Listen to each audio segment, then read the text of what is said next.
Sanarwar da fadar shugaban Najeriya ta fitar kan harin da aka kai wa ayar motocin a dutsen ma lokacin suna kan hanyar zuwa Daura ta ce mutane biyu sun ji rauni a lokacin da jami'an tsaro suka yi kokarin dakile harin. Wata sanarwar da mai magana da yawun fadar shugaban kasar Malam Garba Shehu ya fitar ta ce shugaban na Najeriya baya cikin ayar motocin.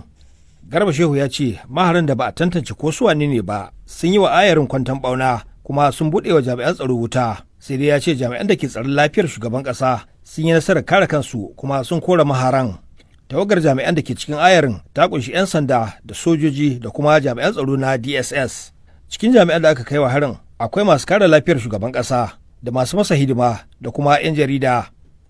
Ana ƙarfafa zaton cewa jami'an da ke cikin ayarin motocin sun isa Katsina ne domin tarbar shugaba Buhari a birnin Daura inda ake sa ran zai halarci bikin babbar sallah.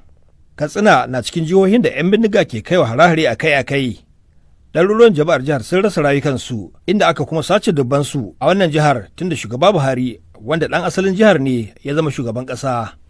Baya ga Katsina, jihohi kamar Sokoto da Zamfara da Kaduna duk na fama da waɗannan hare-haren waɗanda sai ƙaruwa suke yi duk da alƙawuran magance matsalar da shugaba Buhari da sauran jami'an gwamnati ke yi.